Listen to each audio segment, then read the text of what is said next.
నమస్కారం న్యూస్ 21 టీవీకి స్వాగతం. హెడ్లైన్ చూద్దాం.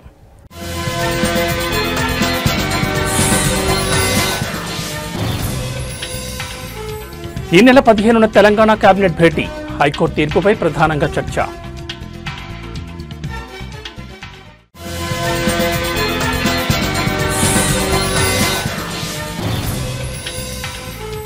సిఐపై దౌర్జన్యం చేశారని పేర్ని నానిపై కేసు, మాజీ మంత్రి అనుచరులు 29 మందిపైన ఎఫ్ఐఆర్.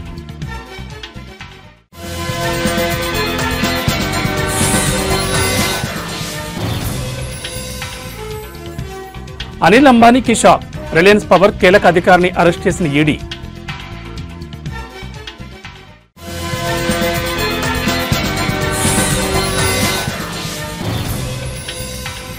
నోబెల్ శాంతి బహుమతి ప్రకటనపై వైట్ హౌస్ విమర్శ, ట్రంప్కు ప్రకటించకపోవడంపై అక్కసు. పాత రిజర్వేషన్ల ప్రకారం స్థానిక సంస్థల ఎన్నికలపై ముందుకు వెళ్లొచ్చని తెలంగాణ హైకోర్టు గత అర్ధరాత్రి ఆర్డర్ కాపీ విడుదల చేసింది. ఇప్పుడు రాష్ట్రంలో ఈ అంశం హాట్ టాపిక్ గా మారింది. 42% బీసీ రిజర్వేషన్లను అడ్డుకున్న హైకోర్టు 50% రిజర్వేషన్లు మించకుండా ఎన్నికలు నిర్వహించుకోవచ్చని స్పష్టం చేసింది. 42%లో బీసీలకు 25% రిజర్వేషన్ కేటాయించి మిగతా 17% జనరల్ కేటగిరీకి ఇవ్వాలని సూచించింది. దీనిపై తెలంగాణ ప్రభుత్వం ఇంతవరకు స్పందించలేదు. హైకోర్టు ఆదేశాలపై రాష్ట్ర ప్రభుత్వం తదుపరి నిర్ణయం ఏంటన్న దానిపై సర్వత్రా ఉత్కంఠ నెలకొంది. ఈ అంశంపై సర్కార్ సుప్రీంకోర్టుకు వెళ్తుందన్న ఊహాగానాలు వినిపిస్తున్నాయి. కాగా ఈ నెల 15వ తేదీన సీఎం రేవంత్ రెడ్డి అధ్యక్షతన తెలంగాణ కేబినెట్ భేటీ జరగనుంది. ఈ సమావేశంలో బీసీ రిజర్వేషన్ల అంశంతో పాటు హైకోర్టు తీర్పుపై కూడా మంత్రివర్గం చర్చించనున్నట్లు తెలుస్తోంది. మరోవైపు స్థానిక ఎన్నికల నిర్వహణపై రాష్ట్ర ప్రభుత్వం స్పష్టతనివ్వాలని ఎన్నికల సంఘం విజ్ఞప్తి చేయనున్నట్లు సమాచారం. తాజాగా హైకోర్టు జారీ చేసిన ఆర్డర్ కాపీపై ఎన్నికల సంఘం న్యాయ నిపుణులతో చర్చిస్తోంది.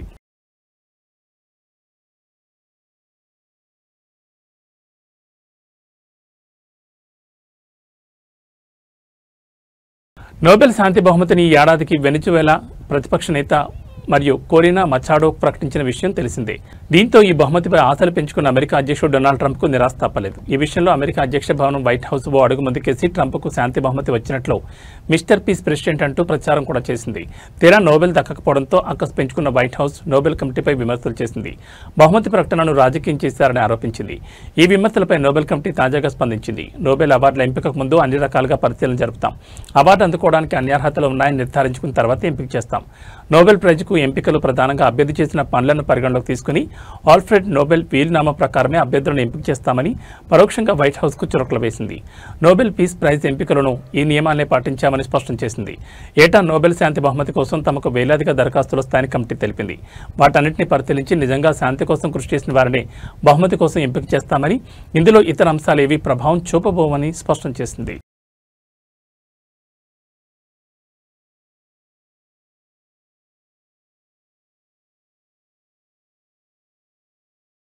ప్రముఖ పారిశ్రామికవేత్త అనిల్ అంబానీకి చెందిన రిలయన్స్ గ్రూప్కు ఎన్ఫోర్స్మెంట్ డైరెక్టరేట్ గట్టి షాక్ ఇచ్చింది. 68 కోట్ల నకిలీ బ్యాంక్ గ్యారంటీ సంబంధించిన మనీ లాండరింగ్ కేసులో Reliance Power Limited chief financial officer Ashok Kumar పాల్ను అరెస్ట్ చేసింది.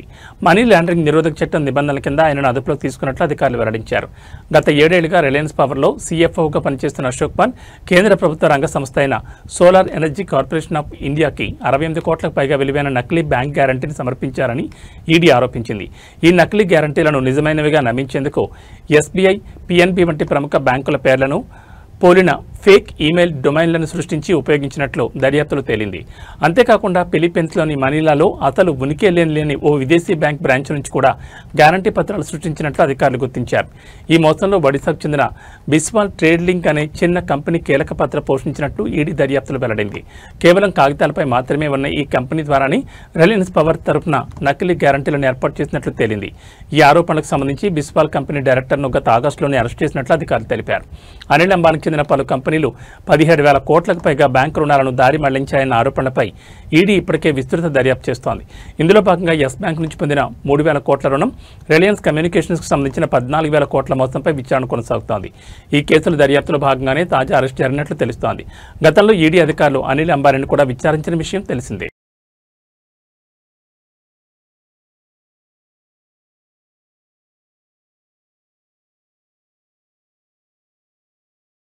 ఆంధ్రప్రదేశ్ మాజీ మంత్రి వైసీపీ సీనియర్ నేత పేర్ని నానిపై పోలీసులు కేసు నమోదు చేశారు. పోలీసు అధికారి విధులకు ఆటంకం కలిగించారని, ఆర్పేట సీఐ యేసుబాబుపై దౌర్జన్యం చేశారని చిలకలపూడి స్టేషన్లో ఈ మేరకు కేసు నమోదైంది. మాజీ మంత్రితో పాటు ఆయన అనుచరులు మరో 29 మందిపైన పోలీసులు ఎఫ్ఐఆర్ నమోదు చేశారు. నిన్న వైసీపీ నేత సుబ్బన్నను ఓ కేసు విచారణ కోసం పోలీసులు పిలిచారు. ఈ క్రమంలో అక్కడికి వెళ్లిన పేర్ని నాని సీఐ విధులకు ఆటంకం కలిగించడంతో పాటు హల్చల్ చేశారు. సీఐతో పేర్ని నాని గొడవకు దిగారు. మెడికల్ కాలేజ్ ధర్నా కేసులో తన అనుచరుని వేధిస్తున్నారని, విచారణ పేరుతో రోజు స్టేషన్కి పిలుస్తున్నారని ఆగ్రహం వ్యక్తం చేశారు. వైసీపీ మళ్లీ అధికారంలోకి రాగానే తానంటే ఏమిటో ఏపీ పోలీసులకు చూపిస్తానని పేర్ని నాని హెచ్చరించారు. ఈ ఉదంతానికి సంబంధించిన వీడియో సోషల్ మీడియాలో వైరల్గా మారడంతో తీవ్రంగా పరిగణించిన ఎస్పీ మాజీ మంత్రిపై కేసు నమోదు చేయాలని ఆదేశించారు.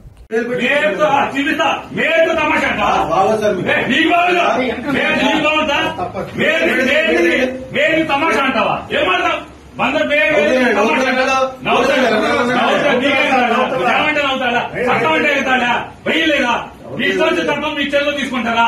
రోజు స్టేషన్ వస్తారా? రావట్లేదని అరెస్ట్ చేస్తారా? యూనిఫామ్ వేసుకున్నా అరే అబద్ధం లేకపోతే సిసిబుడ్ ఎక్కింది. ఎందుకు వచ్చాడు అందుకు వచ్చాడని మాట్లాడతారు. అందులో చెప్తుంది మాట ఎవరు తెలుసండి అనుకుని నవ్వుకున్నారు వాళ్ళు. నవ్వుకున్నారు వాళ్ళు. ఏం పర్లేదు తెచ్చే రోజు అనుకుని నవ్వుకున్నారండి. అవునండి నేను అప్పుడు గుర్తుపట్టాను. రోజు వస్తుంది కంగారు ఊరేస్తారేమో అంతేనా?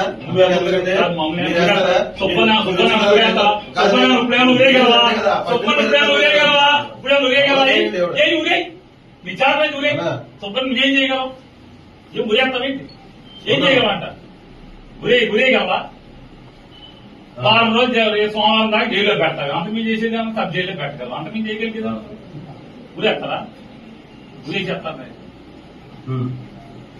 గడువు ముగిసినా జరగకుండా నిలిచిపోయిన స్థానిక సంస్థల ఎన్నికల నిర్వహణకు హైకోర్టు మార్గం సుగమం చేసింది. బీసీలకు 42% రిజర్వేషన్లు కల్పిస్తూ ప్రభుత్వం జారీ చేసిన జీవో 9ను నిలిపివేసిన ధర్మాసనం పాత విధానం ప్రకారమే ఎన్నికలతో ముందుకు వెళ్లొచ్చని రాష్ట్ర ఎన్నికల సంఘానికి స్పష్టతనిచ్చింది. మొత్తం రిజర్వేషన్లు ఏ పరిస్థితుల్లోనూ 50% పరిమితిని దాటకూడదని తేల్చెప్పింది.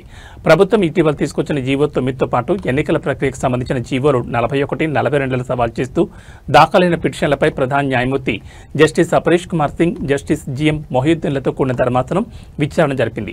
ఈ జీవోల కారణంగా రాష్ట్రంలో మొత్తం రిజర్వేషన్లు 67% చేరుకుంటాయని, ఇది సుప్రీంకోర్టు నిర్దేశించిన 50% పరిమితికి విరుద్ధమని పేర్కొంటూ వాటిపై మధ్యంతర ఉత్తర్వులు జారీ చేసింది. దీనికి సంబంధించిన పూర్తి ఉత్తర్వులు శుక్రవారం రాత్రి అందుబాటులోకి వచ్చాయి. సుప్రీంకోర్టు గతంలో రాహుల్ రమేష్ వాక్ కేసులో ఇచ్చిన తీర్పును ధర్మాసనం ప్రస్తావించింది. ట్రిపుల్ టెస్ట్ నిర్వహించే పరిస్థితి లేనప్పుడు దామాషా ప్రకారం కేటాయించిన సీట్లను ఓపెన్ కేటగిరీగా నోటిఫై చేసి ఎన్నికలు నిర్వహించవచ్చని ఆ తీర్పులో పేర్కొన్న విషయాన్ని గుర్తు చేసింది. ఇప్పుడు కూడా అదే విధానాన్ని అనుసరించి ఎన్నికలు జరపొచ్చని సూచించింది.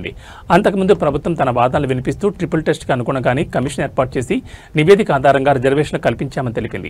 50% పరిమితి అనేది కఠినమైన నియమం కాదని, ప్రత్యేక పరిస్థితుల్లో సవరించుకోవచ్చని వాదించింది. అయితే ఈ వాదనలతో ప్రాథమికంగా ఏకీభవించని ధర్మాసనం వికాస్ కిషన్ రావు కవాలి కేసులో సుప్రీంకోర్టు విధించిన 50% పరిమితిని ప్రభుత్వం అమలు చేయడంలో విఫలమైందని అభిప్రాయపడింది.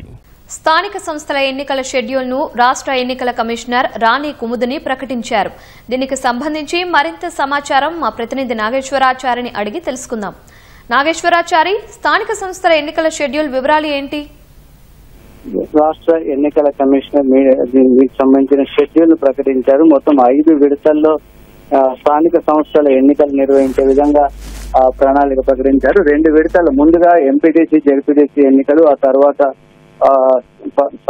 పంచాయతీలకు, వార్డులకు ఎన్నికలు నిర్వహించాలని రాష్ట్ర ఎన్నికల కమిషనర్ నిర్ణయించింది. ఈ మేరకు షెడ్యూల్ ప్రకటించారు. మొత్తం 5 విడతల్లో ఎన్నికలు జరగనున్నాయి. వీటికి సంబంధించిన పూర్తి షెడ్యూల్ ను కూడా ప్రకటించారు. ముందుగా ఎంపీటీసీ, జెడ్పీటీసీ ఎన్నికలు 2 విడతల్లో నిర్వహించనున్నారు. ఆ తర్వాత పంచాయతీలకు 3 విడతల్లో వాటికి సంబంధించిన ఎన్నికలు నిర్వహించే విధంగా చేశారు. మొత్తం అంటే ఈ రోజు షెడ్యూల్ ప్రకటించారు. వెంటనే ఎన్నికల కోడ్ అమల్లోకి వస్తుందని రాష్ట్ర ఎన్నికల కమిషనర్ ప్రకటించారు. అయితే నోటిఫికేషన్ మాత్రం ఈ నెల 9వ తేదీన విడుదల చేయాలని ఎన్నికల కమిషన్ నిర్ణయించింది. ఈ నెల 8వ తేదీన హైకోర్టులో కూడా కేసు విచారణ ఉంది కాబట్టి దాని తర్వాతే ఎన్నికలకు వెళ్లాలని ఆలోచనతో దీన్ని ఈ విధంగా నిర్వహించారు. అయితే ఎంపీటీసీ, జెడ్పీటీసీ ఎన్నికలకు సంబంధించి ఈ నెల 9వ తేదీన అంటే అక్టోబర్ 9వ తేదీన మొదటి విడతకు సంబంధించిన నోటిఫికేషన్ రానుంది. అదే రోజు నామినేషన్ల ప్రక్రియ ప్రారంభిస్తారు. అదేవిధంగా రేపు 13వ తేదీన 2వ విడత ఎన్నికలకు సంబంధించిన షెడ్యూల్, అదే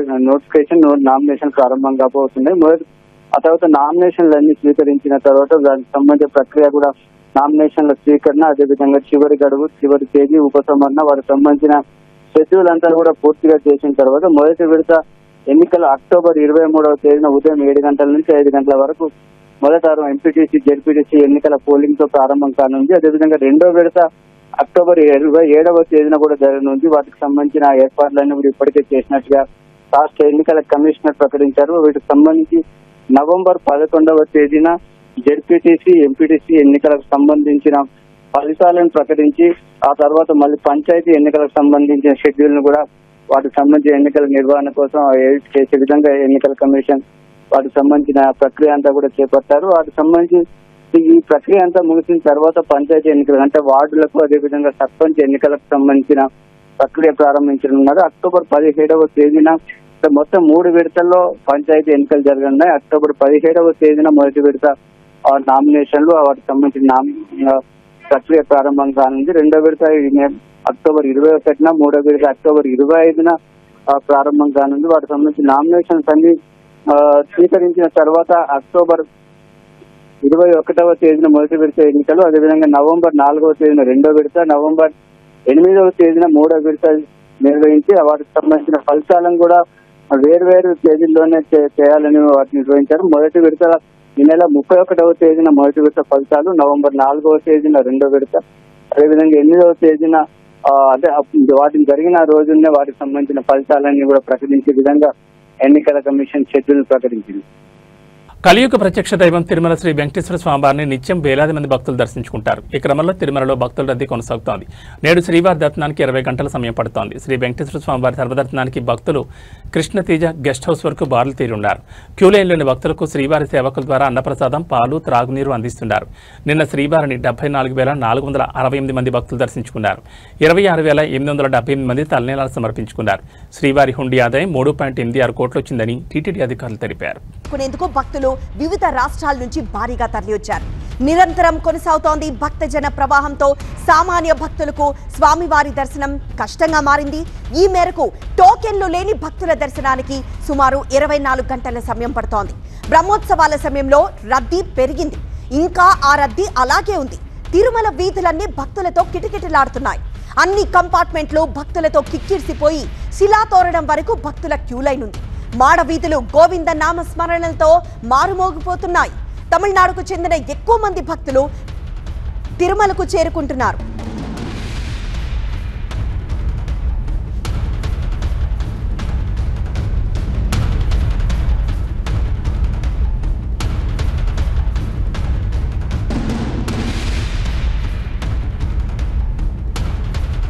శ్రీవారి సర్వదర్శనానికి 24 గంటల సమయం పడుతోంది. భారీ క్యూ లైన్లు కనిపిస్తున్నాయి.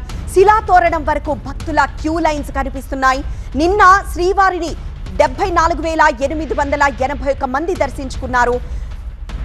3.93 కోట్ల ఆదాయం వచ్చింది. తిరుమలలో ప్రస్తుతం భక్తుల రద్దీ ఇంకా కొనసాగుతోంది.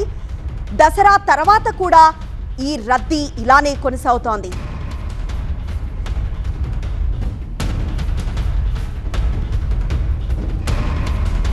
నెల్లూరు సిటీలోని వైఎస్ఆర్ కాంగ్రెస్ పార్టీ కార్యాలయంలో మాజీ మంత్రి కాకాని గోవర్ధన్ రెడ్డి మెడికల్ కళాశాలల ప్రైవేటీకరణను వ్యతిరేకిస్తూ కోటి సంతకాల సేకరణ ప్రజా ఉద్యమం పోస్టర్ను ఆవిష్కరించారు. ఈ కార్యక్రమంలో ఎమ్మెల్సీలు, మాజీ ఎమ్మెల్యేలు పాల్గొన్నారు. రాష్ట్ర ఆస్తులను ప్రైవేట్ పరం చేయడాన్ని వైసీపీ వ్యతిరేకిస్తోందని కాకాని అన్నారు. అక్టోబర్ 10 నుంచి నవంబర్ 22 వరకు 42 రోజుల పాటు అన్ని గ్రామాలు, పట్టణాల్లో ప్రజల నుంచి సంతకాలు సేకరిస్తామని ఆయన తెలిపారు.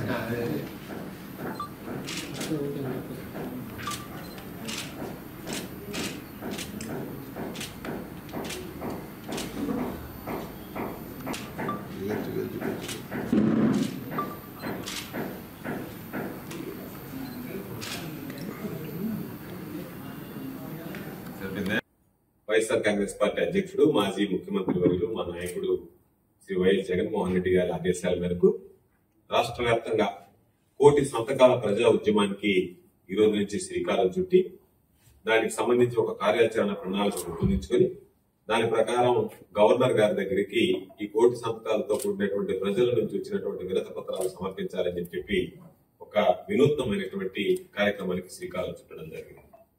దానికి సంబంధించి ఈ రోజు నుంచి ఈ సంతకాలకు సంబంధించి సంతకాల సేకరణ కార్యక్రమాన్ని ప్రారంభిస్తున్నాం. అందులో భాగంగా ఈరోజు పోస్టర్ ఆవిష్కరించడం, నెల్లూరు జిల్లాకు సంబంధించి ఉదయగిరి నియోజకవర్గంలో లాంఛనంగా కూడా ఈరోజు ఆ కార్యక్రమాన్ని ప్రారంభించడం జరుగుతుంది.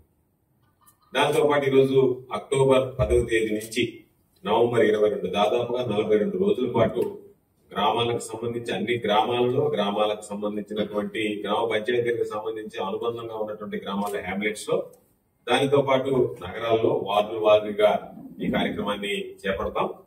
జిల్లాకు సంబంధించినటువంటి ఇన్ఛార్జీలు, శాసన మండలి సభ్యులు, ఇతర స్థానిక సంస్థల ప్రజాప్రతినిధులు అందరి ఆధ్వర్యంలో ఈ కార్యక్రమం 42 రోజుల పాటు అంటే అక్టోబర్ 10వ తేదీ ఈ రోజు ప్రారంభమైనటువంటి ఈ కార్యక్రమం నవంబర్ 22 వరకు కొనసాగుతుంది. అందులో భాగంగా నా మధ్యలో అక్టోబర్ 28వ తేదీన నియోజకవర్గ వారీగా ప్రజలకు సంబంధించి ఈ కార్యక్రమం చేపట్టడానికి ఉన్నటువంటి కారణాలని ప్రజలందరికీ కూడా తెలియజెప్పడానికి అక్టోబర్ 28వ తేదీన నియోజకవర్గ స్థాయిలో ర్యాలీలు నిర్వహిస్తాం. అదేవిధంగా నవంబర్ 12వ తేదీన జిల్లా స్థాయిలో ర్యాలీలు నిర్వహిస్తాం. నియోజకవర్గ స్థాయిలో ర్యాలీలు నిర్వహించి అక్కడ ఉన్నటువంటి ఆర్టీఓ కానీ లేదా తహసీల్దార్ గానీ ఎవరింటే వాళ్ళకి అక్కడ వినతి పత్రం ఇవ్వడం. నవంబర్ 12వ తేదీ జరిగేటువంటి కార్యక్రమంలో ఆ రోజు నవంబర్ 12వ తేదీన జిల్లా కలెక్టర్ గారికి ర్యాలీగా వెళ్లి వినతి పత్రం సమర్పించడం జరుగుతుంది. నవంబర్ 22 కల్లా ఈ కార్యక్రమం పూర్తి చేస్తాం అన్ని గ్రామాల్లో. నవంబర్ 23వ తేదీ నియోజకవర్గాల నుంచి ఆ సేకరించినటువంటి సంతకాలు దాదాపుగా 60,000 సంతకాలు ఒక్కొక్క నియోజకవర్గానికి లక్ష్యంగా పెట్టుకున్నాం. 60,000 సంతకాలు నియోజకవర్గాల నుంచి జిల్లాకు వస్తాయి. జిల్లా కార్యాలయంలో వాటిని రిసీవ్ చేసుకున్న తర్వాత 24వ తేదీ జిల్లా కార్యాలయం నుంచి కేంద్ర కార్యాలయానికి పంపించడం జరుగుతుంది. దీని వెనక ఇప్పటికే అనేక రకాలైనటువంటి డిమాండ్లు ఈరోజు తీసుకురావడం జరిగింది ప్రభుత్వానికి. ఒక పక్క డిమాండ్ చేస్తున్నా, ప్రజలలో తీవ్రమైనటువంటి వ్యతిరేకత వస్తున్నా చంద్రబాబు ప్రభుత్వం మాత్రం వెనక్కి తగ్గకుండా ముందుకు వెళ్లేటువంటి పరిస్థితి. ప్రజలకు సంబంధించినటువంటి ప్రజా సొమ్ము, ప్రజల హక్కు దాన్ని కొలగొట్టేటువంటి విధంగా ఈ రోజు కూటమి ప్రభుత్వం చంద్రబాబు నాయుడు ప్రవర్తిస్తున్నాడు. కాబట్టి వాటిని నిరసిస్తూ ఈ కార్యక్రమాలు చేపట్టాం. కాబట్టి కూటమి ప్రభుత్వం తప్పును ఒప్పుకోకుండా దానిని జగన్మోహన్ రెడ్డి గారు తీసుకొచ్చినటువంటి కాలేజీలను అమ్ముకుంటూ సొమ్ము చేసుకుంటూ జగన్మోహన్ రెడ్డి గారి మీద నిందలు వేయడానికి ప్రయత్నించడం అనేటువంటి దుర్మార్గం. దీన్ని ప్రజలు హర్షించరు. అందులో భాగంగా ఈ రోజు ఏదైతే ప్రజలకు సంబంధించినటువంటి ఆస్తి, వేల కోట్ల రూపాయల భూములు, వేల కోట్ల రూపాయలకు ఇప్పుడు కట్టినటువంటి కట్టడాలు, వీటన్నింటినీ ప్రైవేట్ పాలు చేస్తాం, ప్రజలకు పేద విద్యార్థులకి వైద్య విద్య దూరం చేస్తాం, ప్రజలకు వైద్యం దూరం చేస్తాం అన్నట్టుగా ఈ ప్రభుత్వం ప్రవర్తిస్తుంది. కాబట్టి దాన్ని ఖండిస్తూ ప్రభుత్వ రంగంలోనే ప్రభుత్వ ఆధీనంలోనే ఈ మెడికల్ కళాశాలలు నడవాలి తప్ప ప్రైవేటు వ్యక్తులకు ఇవ్వడానికి లేదు. ప్రైవేటు వ్యక్తులకు ఇస్తే ప్రజలకు అనుకున్నటువంటి స్థాయిలో ఈరోజు ఆ వైద్య సేవలు అందం అనేటువంటి లక్ష్యంతో మెడికల్ కాలేజీలు ప్రైవేటీకరణ నిరసిస్తున్నాం. అన్ని పార్టీలు, అన్ని విద్యార్థి సంఘాల దగ్గర నుంచి, ప్రజా సంఘాల దగ్గర నుంచి, పౌర హక్కుల సంఘాల దగ్గర నుంచి, మేధావుల దగ్గర నుంచి అన్ని రకాలైనటువంటి వాళ్ళు వ్యతిరేకిస్తున్నా చంద్రబాబు మాత్రం ముందుకు వెళ్లేటువంటి పరిస్థితి కనిపిస్తుంది. కాబట్టి చంద్రబాబు నాయుడు చేస్తున్నటువంటి ఈ వింత ధోరణి, విచిత్రపు పోకడలు, అవినీతి అలవాలంగా మారినటువంటి ఆంధ్ర రాష్ట్రంలో ఉన్నటువంటి ఈ కార్యక్రమాలను అడ్డుకోవాలనేటువంటి లక్ష్యంతో జగన్మోహన్ రెడ్డి గారు దీనికి సంబంధించి ఒక సుదీర్ఘమైనటువంటి ఏదో మాట్లాడటం చేయడం వదిలేయడం కాకుండా ఒక సుదీర్ఘ కాలంగా ఈ ఉద్యమాన్ని చేపట్టి ఈ ప్రభుత్వం మీద ఒత్తిడి తెచ్చి చంద్రబాబు మెడలు వచ్చి ప్రైవేటీకరణని విరమించుకునే దాకా పోరాడాలనేటువంటి నిర్ణయం తీసుకున్నాం. అందులో భాగంగా ఈరోజు అంచెలంచెలుగా ఈ కోటి సంతకాల సేకరణ ఉద్యమానికి సంబంధించి ఈ రోజు జిల్లా కార్యాలయంలో పెద్దలందరి సమక్షంలో శ్రీకారం చుట్టడం జరిగింది. ఇదే విధంగా రాబోయేటువంటి రోజుల్లో వైఎస్ఆర్ కాంగ్రెస్ పార్టీ ప్రజల పక్షాన నిలబడి ప్రజలకు సంబంధించినటువంటి వాటిలో ప్రభుత్వం తీసుకున్నటువంటి ప్రజా వ్యతిరేక విధానాల పట్ల మా పోరాటం కొనసాగుతుంది. మెడికల్ కాలేజీల విషయంలో మా పోరాటం కొనసాగుతుందని చెప్పి ఈ సందర్భంగా స్పష్టం. ఆస్ట్రేలియా పర్యటనకు ముందు టీమిండియా స్టార్ బ్యాటర్ మాజీ కెప్టెన్ రోహిత్ శర్మ ప్రాక్టీస్ జోరుగా కొనసాగుతోంది. అభిషేక్ నాయర్ ఆధ్వర్యంలో శుక్రవారం నాడు సుమారు 2 గంటల పాటు అతడు సాధన చేశాడు. భారీ షాట్లాడాడు. ఈ క్రమంలో రోహిత్ కొట్టిన ఓ భారీ 6 దెబ్బకు బంతి వెళ్లి నేరుగా పార్కింగ్లో ఉన్న తన లంబోర్గిని కారు అద్దాలను బద్దలు కొట్టింది. అయితే శివాజీ పార్క్లో రోహిత్ శర్మను చూసేందుకు ఫ్యాన్స్ భారీగా తరలివచ్చారు. ప్రాక్టీస్ అయిపోయిన తర్వాత వెళ్లేందుకు రెడీ అవుతున్న అతడి దగ్గరకు చిన్నారి ఫ్యాన్ వచ్చేందుకు ప్రయత్నించాడు. కానీ రోహిత్ సెక్యూరిటీ ఆ పిల్లాన్ని ఆపేందుకు ట్రై చేశారు. ఇది గమనించిన హిట్ మ్యాన్ వారిపై ఆగ్రహం వ్యక్తం చేశాడు. ఈ వీడియో కూడా సోషల్ మీడియాలో వైరల్ అయింది. చివరికి ఆ చిన్నారితో రోహిత్ మాట్లాడాడు. ప్రాక్టీస్ సెషన్లో రఘువంశీ సహా మరికొంతమంది ప్లేయర్స్ పాల్గొన్నారు. ఈ నెల 19వ తేదీన పెర్త్లో ఆస్ట్రేలియాతో జరిగే 3 మ్యాచ్ల వన్డే సిరీస్ స్టార్ట్ కానుంది. రోహిత్ శర్మ భారత్ తరఫున చివరిగా ఈ ఏడాది ఫిబ్రవరిలో ఛాంపియన్స్ ట్రోఫీలో మ్యాచ్ ఆడాడు.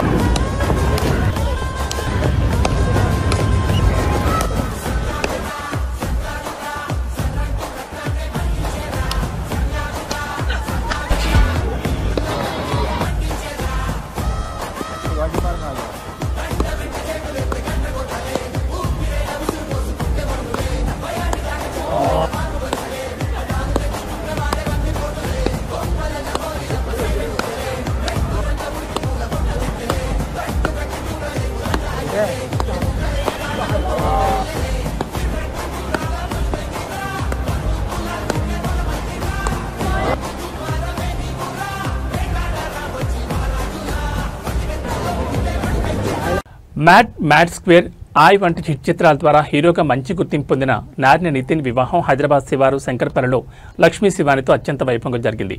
నితిన్ బావ మ్యాన్ ఆఫ్ మ్యాసెస్ ఎన్టీఆర్ తన భార్య లక్ష్మీ ప్రణీత్తో కలిసి అతిథులను ఆహ్వానించడం వివాహ వేడుకలో ప్రత్యేక ఆకర్షణగా మారింది. ఇందుకు సంబంధించిన వీడియో సోషల్ మీడియాలో వైరల్గా మారగా నితిన్కి ఎన్టీఆర్ ఎలాంటి గిఫ్ట్ ఇచ్చి ఉంటాడని అభిమానులు చర్చించుకుంటున్నారు. వధువు తల్లిదండ్రులకు విక్టరీ వెంకటేష్ ఫ్యామిలీతో బంధుత్వం ఉంది. ఇక నితిన్ కెరీర్ పరంగా చూసుకుంటే ఈ ఏడాది జూన్లో శ్రీ శ్రీ శ్రీ రాజావారితో ప్రేక్షకుల ముందుకు వచ్చాడు. ప్రస్తుతం పలు కొత్త చిత్రాలు చర్చల దశలో ఉన్నాయి.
ఇవి బులెటిన్ విశేషాలు. మరో బులెటిన్లో మళ్ళీ కలుసుకుందాం. నమస్కారం.